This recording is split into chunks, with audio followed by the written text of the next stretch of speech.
WeGotIt.com. Ed Schultz commentary at WeGotIt.com, RawStory.com, and RingOfFireRadio.com. Thanks for being with us on this Friday.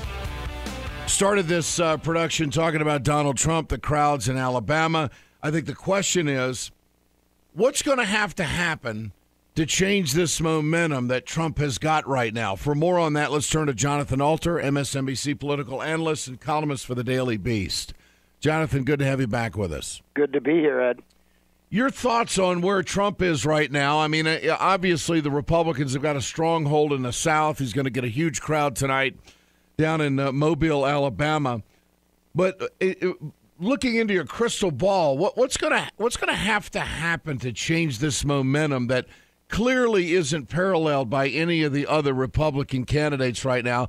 And I even pointed out earlier that they're starting to use his terminology such as anchor babies. And, of course, it was a very frustrating moment for Jeb Bush in a press meeting in New Hampshire yesterday. Unpack all this for us. What do you think? Well, first of all, I mean, he's Donald, Trumpenstein. I mean, he's the Frankenstein monster of the Republican Party, and they've created him. They have coarsened and lowered the dialogue in this country to, terrible kind of demagoguery over the last decade or more, and this is what they get. He is what they deserve, and he is haunting their dreams. And they're not going to get rid of him anytime soon, and anybody who thinks they will is engaging in wishful thinking inside the Republican Party. They thought that the John McCain gaffe would destroy Trump. They were sure that the Megyn Kelly incident, where he took on, what is really the headquarters of the Republican Party, Fox News, they were sure that would destroy him. It just made him stronger. And he is gaffe-proof. He will not be derailed. So the question then becomes, can he win the Republican nomination? And this is something that was, just unthinkable only a few weeks ago when he was a joke. He's not a joke anymore. And he is not just the front runner, he's the clear front runner. And unlike other front runners who have to worry about, running out of money if they lose some primaries or getting, pushed aside if they say something stupid, that's not a problem for Donald Trump. So, I really see it as very likely that at a minimum, even if he does not win the nomination, that he goes into that convention less than a year from now with a big chunk of delegates and a big influence over the Republican Party. Jonathan, as long as you've been around covering politics, not to put words in your mouth, but isn't there some sort of a political fascination that's taking place here right now?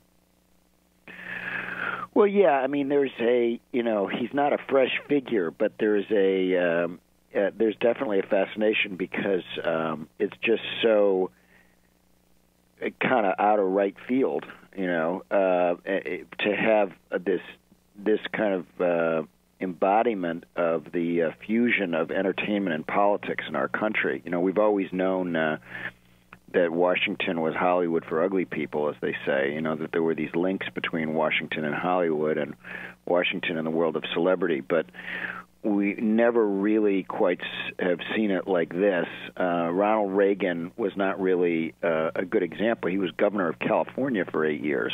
Yeah. He had made that transition. When he went out there, he did sound like a politician. Maybe if he were a Republican, more inspiring than the normal politician, but he was very much kind of between the lines, inside the foul lines in terms of our politics. This guy is not.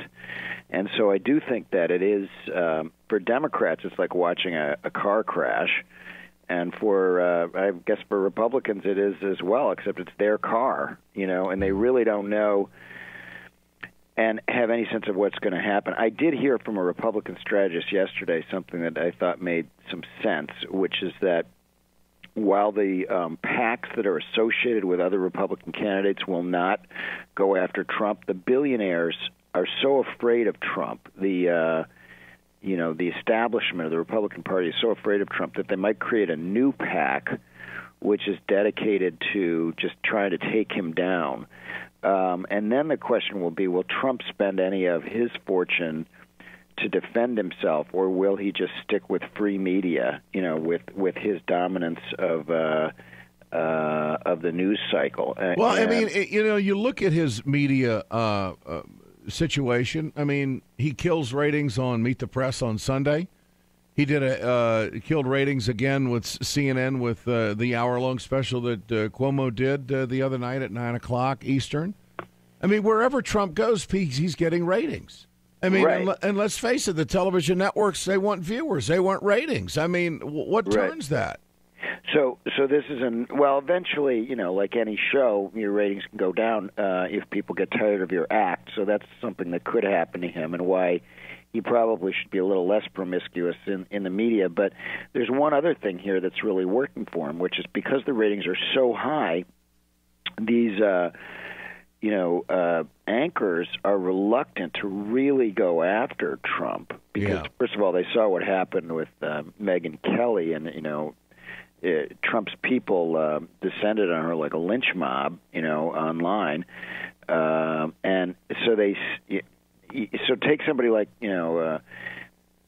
just any of the hosts of the Sunday shows. When Trump calls in, or even when he goes on in person, it can't turn into a real hammering of him, or he won't come back. And if he doesn't come back, then they lose those ratings.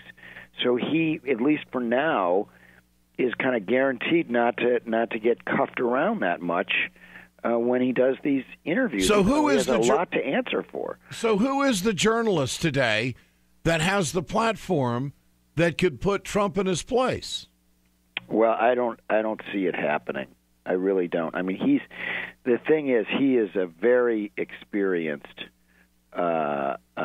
television performer, and he's been doing this for 30 years. He is extraordinarily comfortable in front of the camera, so I don't really see him getting taken down that way. I think what could happen, and is probably likely to happen, is that the race winnows out, after the first few primaries, and then Trump's support kind of tops out, whether it tops out at 15, 20, 25%, who knows, but that there is a ceiling and a floor on it. In other words, he's not going to go down to 3%, and he's not going to go up to 30%, and he's not going to be the next president.